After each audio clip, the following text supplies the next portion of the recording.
म्हणून त्यांना दिलेली स्थगिती ही केलेली. नाशिक कोर्टाने जे आहे ते निरीक्षण कसं बघताय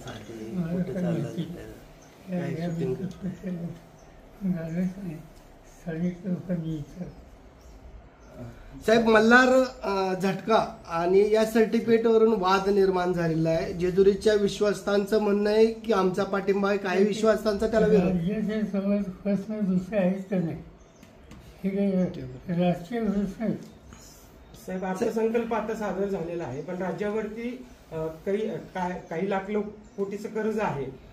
9.5 लाख कोटींचं कर्ज झालंय. ज्यावेळेस महाविकास आघाडीचं सरकार होतं 2014 पर्यंत ते 2 लाख कोटी पर्यंत होतं. आता ते 9.5 लाख कोटी.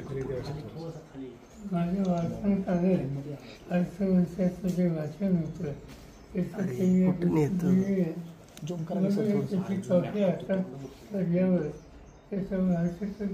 असं बीड मधली परिस्थिती आहे. वेगवेगळे व्हिडिओ निर्मित करू येतात, गुन्हेगारी वाढताना दिसते. धनंजय मुंडेंनी अखेर राजीनामा पण दिलेला आहे. हे सगळे फोटो व्हिडिओ व्हायरल झाल्यानंतर उशीर झाला असं वाटतं तुम्हाला? आज ही वीजची अवस्था आहे ती कधी वीज शांत सर्वांनी सगळ्या रस्त्यांना घेऊन जाणारा असा जिल्हा, असा माझा अनेक वर्षाचा अनुभव आहे. मी स्वतः त्या भागात लक्ष देत होतो. तिथं मी उभे केलेले 6 सदस्य आमदार म्हणून तिथे निवडून आहे. हे एक प्रकारचं सामंजस्याचं वाचन होतं. दुर्दैवाने काही लोकांनी सत्तेचा गैरवापर करायची भूमिका घेतली आणि त्याचे दुष्परिणाम गेले काही महिने आज वीजमध्ये आपल्याला दिसत आहे. माझं स्वच्छ मत असेल की राज्य सरकारने कोण आहे याचा विचार न करता जो तुम्ही कायदा हातात घेतो, वातावरण खराब करतो, अशांच्या संबंधी अत्यंत सक्त असं धोरण हे असण्याची गरज आहे. आणि वीजला पूर्वीचे वैभवाचे दिवस आहेत ते कसे याची काळजी घ्यावी. अंजली दमानींनी फोटो ट्विट केलाय, जे निलंबित पोलीस आहेत त्यांच्यासोबत तिथले न्यायाधीश होळी खेळताना पाहायला मिळतात. कसं बघता या सगळ्याकडे महाराष्ट्र? मी काही बघत नाही. तुम्हाला निमंत्रण दिलेले 10 तारखेच्या साखरपुड्याचं जय पवार यांनी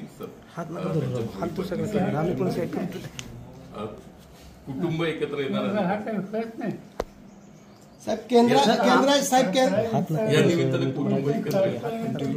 केंद्राच्या वतीनं शेतकऱ्यांसाठी योजना जाहीर केल्या जातात, प्रत्यक्षात शेतकऱ्यांपर्यंत ते पोहोचत नाहीत.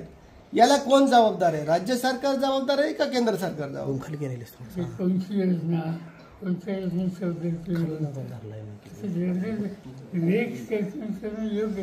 आमच्याकडे आम्ही पाठिंबा देऊ. एक प्रकारे काँग्रेस नेते नाना पटोले यांनी अजित पवार आणि एकनाथ शिंदे यांना मुख्यमंत्री पदाची ओफर दिली.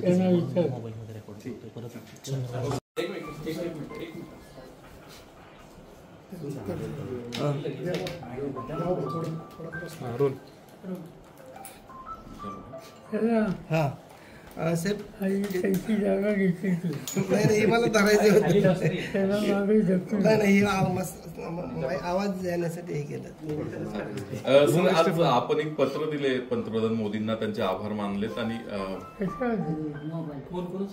साहित्य संमेलनाला ते उपस्थित राहिले त्या संदर्भात आणि काही पुतळा स्टेडियम मध्ये उभा राहावा योद्ध्यांचे संघटक होते. त्यांची एक सूचना होती की मौलाना होळकर, त्याच्यानंतर अजित शिंदे असे 2-3 नावं त्यांचं त्या ठिकाणी कायमचं स्मारक असतं. असा आग्रह स्थानिक नेतृत्वाने केला. तर त्यावर आधारित ते सांगितलं तसं. सर, आज AI आधारित एक आपण कार्यक्रम होतोय.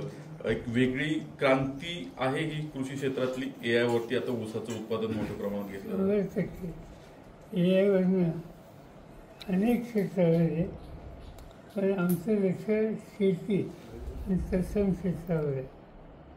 हा एक चमत्कार आहे. याच्यामुळं एक इथं जो प्रयत्न आहे, इथं AIचा वापर करून उसाचं पीक घेतली तर याच्यामध्ये एक तर उसाला पाणी कमी झालं, उसाचं जर एकी उत्पादनावर आणि उसामध्ये सुक्रोज म्हणजे साखर याचं प्रमाण हे वाढेल आणि उसाचा धंदा अधिक सोयीचा परवडणारा होईल. हे सगळे चमत्कार AIच्यामध्ये होऊ शकतात. तर ते AIचं तंत्र इथं आणायचा बरेच दिवस आमचा प्रयत्न होता आणि मला आनंद आहे की आज महाराष्ट्रातल्या विशेषतः दक्षिण महाराष्ट्रातले अनेक साखर कारखाने त्यांनी याच्यामध्ये सहभागी व्हायची इच्छा व्यक्त केली. त्यासाठी त्यांच्या सूचनेनुसार त्यांचं एक बैठक या ठिकाणी आहे. जवळपास 300 लोक या ठिकाणी येतील. त्यांच्यासमोर एक संच बांधून जाईल आणि हा एक क्रांतिकारक निर्णय हा लावायची प्रक्रिया महाराष्ट्रात सुरू. 1 जानेवारी ते 1 डिसेंबर 2024 दरम्यान मराठवाडा ते विदर्भ येथील 2706 शेतकऱ्यांनी आत्महत्या केल्याची कबुली मदत व पुनर्वसन मंत्री मकरंद पाटील यांनी दिली आहे. येतोय का आता? नाही, याच्याशी सर संबंधित नाही. शेतीशी संदर्भातलं झालं. झालं. आज आकडेवारी एक समोर आलेली आहे राज्यातल्या शेतकऱ्यांच्या आत्महत्या संदर्भात. चिंताजनक आकडेवारी आहे. 2706 मराठवाडा ते विदर्भ ते शेतकरी. विशेष मराठवाडा आणि विदर्भाचे काही जिल्हे लाईक यवतमाळ, अमरावती, नगरमध्ये मराठवाड्यामध्ये विहीर अशा काही जिल्ह्याच्या संबंधीची जी माहिती मिळते ती चिंताजनक आहे.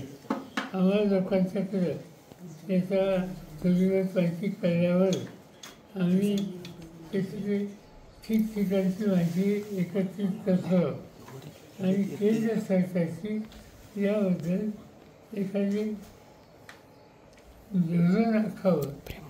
त्यांनी याला मदत करण्याच्यासाठी काही नीती ठरवावी हा आग्रह आम्ही धरणार आहोत. उद्या त्याला सोमवारी पार्लमेंट सुरू होईल. त्यानंतर या कामात लक्ष घातलं जाईल. साहेब, काही नंतर माळेगाव सहकारी कारखान्याची निवडणूक लागणार आहे. तुम्ही कारखान्याच्या निवडणुकीमध्ये लक्ष घालणार आहात? कारण आता थोड्या वेळापूर्वीच काही जणांनी तुमची भेट देखील घेतलेली आहे. की निवडणुका होत असतात, लोक भेटत असतात, त्याच्यात मी व्यक्तीच्या काय करायचं हे काही ठरवलं नाही. माझं लक्ष बाकीचे जे प्रश्न आहेत त्याच्याकडे. सर, राज्यातलं वातावरण सध्या धार्मिक होताना दिसतंय. होळीवरून हिंदू मुस्लिम होताना दिसतं आणि छत्रपती शिवाजी महाराज असतील, संभाजी महाराज असतील यांचा सातत्यानं अपमान होतो. राहुल सोलापूरकर असतील, इतर बऱ्याचशा लोकांकडनं पण कारवाई होताना. असं की ते संसदेत राज्याचं वातावरण असतंय असं काही मी मान्य करणार नाही. पण काही ठिकाणी परिस्थिती थोडी बिघडली तर त्याचा गैरफायदा घेणारे काही घटक अचानक सामोरं जायचा निकाल राज्य सरकारने घ्यावा. सक्त भूमिका घ्यावी. सत्तेचा गैरवापर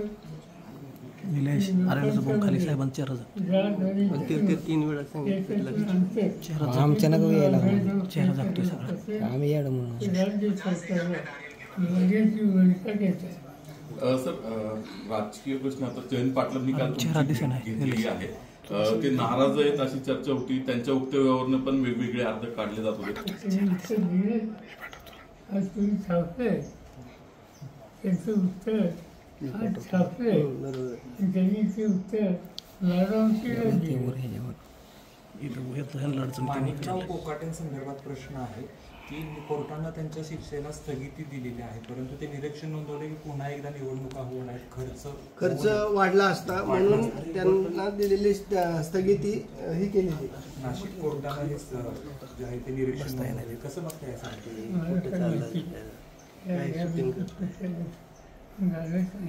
स्थानिक लोकांनी साहेब, मल्हार झटका आणि या सर्टिफिकेटवरून वाद निर्माण झालेला आहे. जेजुरीच्या विश्वासस्थांचं म्हणणं आहे की आमचा पाठिंबा आहे, काही विश्वासस्थांचा त्याला विरोध. राज्याचे समज प्रश्न दुसरे आहेत का नाही, हे काही राजकीय प्रश्न आहेत. साहेब, अर्थसंकल्प आता सादर झालेला आहे, पण राज्यावरती काही लाख